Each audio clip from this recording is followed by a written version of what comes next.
현미예수님, 오늘은 연중제의 29주일입니다. 성부와 성자와 성령의 이름으로 아멘. 오늘 복음 말씀은 불의한 하느님도 두려워하지 않는 재판관에게 과부가 좀 재판을 올바른 판결을 좀 내려달라라고 이렇게 청하죠. 그리고 그것이 예수님께서는 믿음이라고 끝까지 청할 수 있는 거를 믿음이라고 이제 하는데, 우리가 일반적으로는 뭐 애들 뭐 대학 붙여주세요, 그거를 대학 붙을 때까지 비 오게 해주세요, 그거를 비 올 때까지 청하는 것을, 뭐 그것도 하느님이 좋으신 분이라는 것을 믿고, 또 그만큼 내가 청하면 반드시 들어줄 거라는 것을 믿으니까 이제 믿음이기는 한데, 그런 믿음에 대해서 이야기하는 것은 사실은 오늘 복음은 아니다. 먼저 이야기를 조금 들려드리도록 하겠습니다.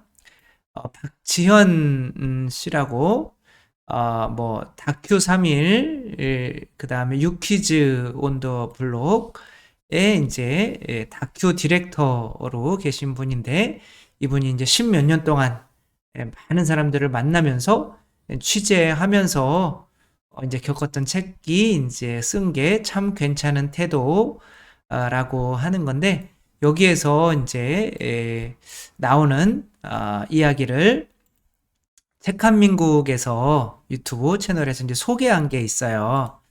그것을 이제 한 이야기를 잠깐 함께 보도록 하겠습니다. 2008년 청주 여자교도소로 촬영 갔을 때 그때 교도관이 딱 한 사람만 조심하면 된다라고 말을 했는데, 평범한 가정주부였던 그녀는 어느 날 남편이 외도한다는 사실을 알고, 그리고 불륜 상대자가 바로 자신의 친구라는 걸 알고 큰 충격을 받고 남편을 죽이고 이제 자살을 한 게 아니라 자수를 하죠. 그래서 감옥에 있는 여자 사형수들은 대부분은 남편을 죽이고 온 사람들이라고 해요.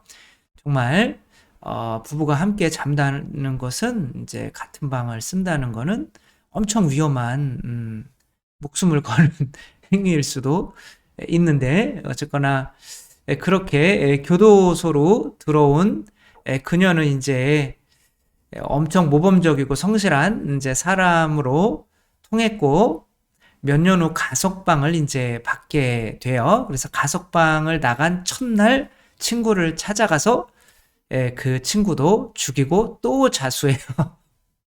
그래서 이런 이야기가 떠오르게 된 거는 2020년 장동익 씨를 인터뷰하면서 그런 전에 이야기를 생각이 난 거예요. 그 장동익 씨는 낙동강변 부산에서 이제 살해된 사람 때문에 억울하게 22년 동안 옥살이를 해서 이제 한 사람인데, 이제 그것은 특진에 눈이먼 경찰이 무고한 시민 2명을 용의자로 무자비하게 고문한 끝에 허위 자백을 받아내서 이들이 무기징역을 받았던 거죠. 그 고문과 폭행을 이기지 못해서 이제 무기징역을 받아서 살아가다가 이제 뭐 모범수로 이제 21년 5개월 살고 이제 출소를 하게 된 거죠. 근데 이제 2019년 뒤늦게 이제 다시 사건이 주목받으면서 검찰 과거사위원회에서 이제 이것을 다시 재심하기로 한 거죠. 그때 이제 2명 중에 1명이 장동익 씨였는데, 장동익 씨는 뭐 거기 있지도 않았었고, 이제 이 심판을 남겨놓고 20년 넘게 나를 감옥살이 하게 한 그 경찰, 이미 딸은 아빠가 감옥에 있는데 다 커버렸고, 이제 아빠도 이제 50대가 되었고, 어머니 아버지는 아들이 이제 무기징역수 살인자라는 이름을 걸고 이제 아직 심판이 끝나지도 않았는데 돌아가셨고, 정말 왜 나한테 이런 일이 일어날까? 이런 생각을 아주 많이 했었는데, 그래서 그런 마음속에 이제 그런 생각을 품고 있어봐야 뭐 소용이 없죠. 그래서 용서해야겠다. 그래서 이제 이 박 작가가 만났을 때는 굉장히 얼굴이 평온한 사람 모습이라 말을 잇지 못할 정도로 그 재판 전에 만났는데, 그래서 뭐 결국에는 그 사람 때문에 용서하는 것이 아니고 그 사람에게 면죄부를 주는 것도 아니고 나를 위해서 그렇게 용서를 한 그 사람과 이제 심판을 이제 재판관에게 맡기는 거죠. 그리고 이제 그 남편과 이제 자기의 친구 내연녀를 살해했던 그 자매는 심판을 이제 자기가 하게 된 거죠.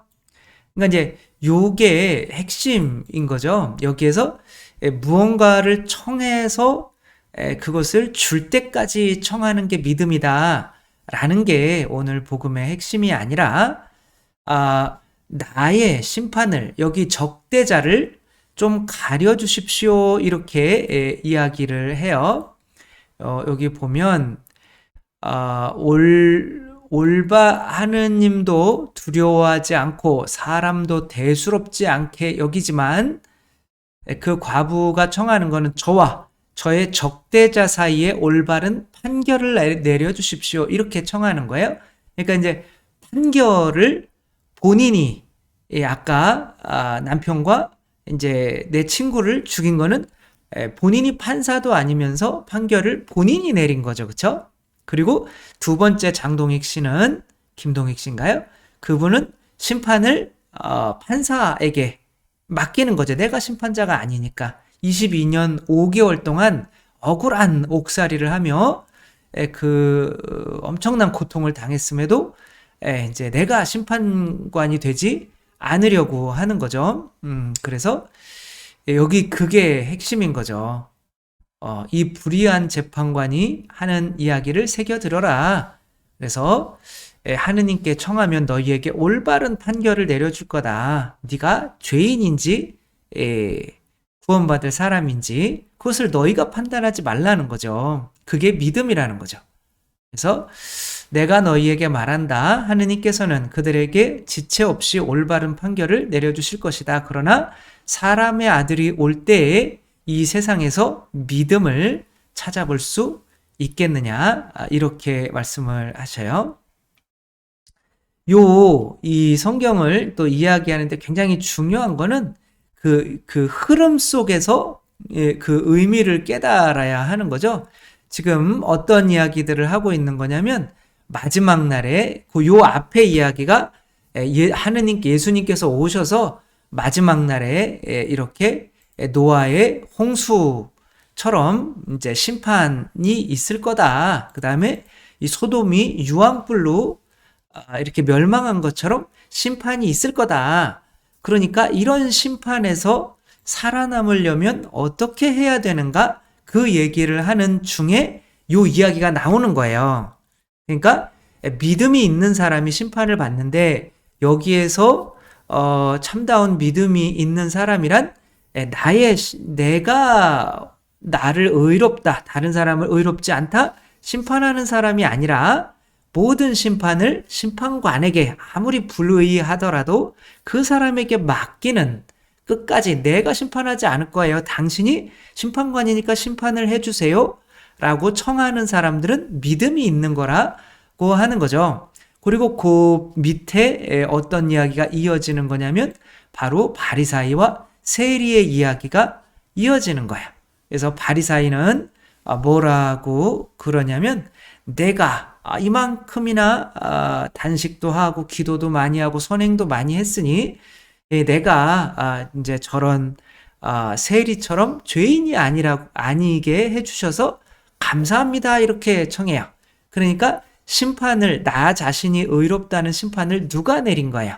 그리고 세리가 의롭지 않다는 심판을 누가 내린 거예요? 본인이 내린 거죠. 그럼 하느님이 뭐가 되는 거예요? 하느님이 아무것도 아니게 되는 거죠.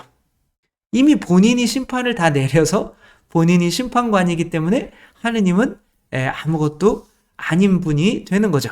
그러니까 하느님이 심판하러 오시는데 하느님을 아무것도 아닌 분으로 만들어 놓으면 그 사람이 올바른 심판을 받을 수는 없겠죠. 근데 세리는 어떻게 기도해요?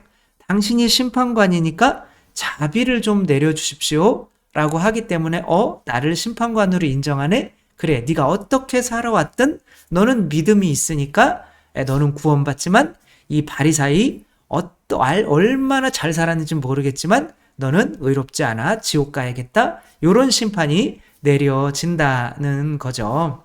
그러니까 이게 단순하게 우리가 기우제를 드려서 비가 올 때까지 청하는 사람이 믿음이 있는 사람이다. 그런 이야기는 아니라는 거 생각하면 우리가 우리 자신의 심판관이 되려고 하는 그 마음을 내려놓고 하느님께 그것을 내가 의로운 사람이라고 심판하지도 말고 다른 사람이 의롭거나 의롭지 않거나 그런 거를 심판해서는 안 된다. 그게 바로 믿음이다 라고 하는 거죠.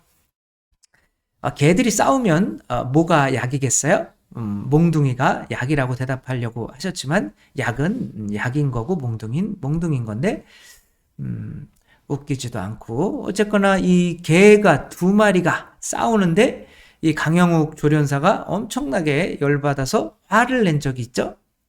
그때 이 개들이 싸우는데 주인이 안 말려요. 그러니까 주인 자신은 아마도 자기들끼리 싸워서 서열을 정리하는 게 좀 낫겠다라고 생각을 했는지도 모르죠. 그러나 개들끼리 서로 싸운다는 거는 뭐예요? 이제 자기들이 서로 심판을 하게 냅두겠다는 거잖아요. 그럼 그거를 가만히 냅둔다는 거는 심판의 어떤 내가 재판관이라고 하는 거를 내 스스로 포기하는 거죠. 그러니까 또 개들이 자기들끼리 이렇게 막 서로 싸운다는 거는 주인을 심판관으로 인정하지 않는다는 거죠.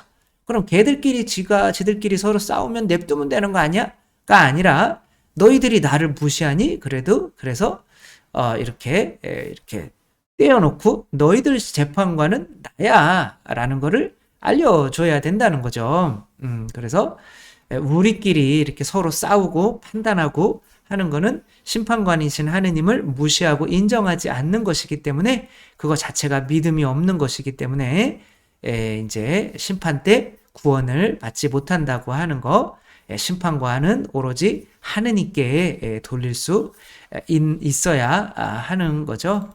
용서에 아주 자주 등장하는 고종원 씨, 유영철 아버지를 만나서 얼마나 힘드십니까? 이렇게까지 이제 자기의 부인과 4대 독자 아들과 어머니까지 살해한 아들을 낳은 아버지, 또 유영철도 그렇게 용서를 했죠.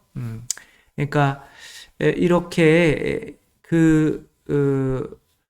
고통을 조금 참아내기 위해서 성당에 갔다가 세례를 받게 된 거죠. 세례를 받으니까 이게 하느님이 심판관이었구나. 근데 내 안에서는 또 내가 자꾸 심판하는 내가 있는 거죠. 그것을 싸우는 게 기도인 거죠. 그러니까 기도로 그래, 심판관은 하느님이야. 내가 심판하면은 내가 천국에 있는 부인을 만나지 못하니까 나는 심판을 하느님께 맡길래 끊임없이 하다가 보니까 되잖아요. 어느 순간에. 그렇게 용서를 하신 고종원 씨처럼 우리들도 마지막 심판으로 하느님 앞에 나아가는데 하느님이 심판관인데 나도 심판관인데요. 이런 모습으로 나아가서는 안 되겠다. 그래서 우리가 하느님으로 나아갈 때 우리 이 과부처럼 당신이 심판관이니까 어쨌거나 심판은 당신이 내려주셔야죠. 라고 하는 모습으로 평상시에서도 내가 나 자신도 의롭다고 심판하지 말고 다른 사람도 뭐 의롭거나 불의하거나 나 자신도 나쁜 놈이라고 심판하지 말고 그 모든 심판을 유일한 심판관이신 하느님께 우리가 맡기고 사는 우리 모두가 되었으면 좋겠습니다. 주님께서 여러분과 함께 전능하신 천주 성부와 성자와 성령께서는 여기 모인 모든 이에게 축복을 내리시어 길이 머물게 하소서. 주님과 함께 가서 복음을 전합시다. 하느님 감사합니다. 성부와 성자와 성령의 이름으로 아멘. 감사합니다. 사랑합니다.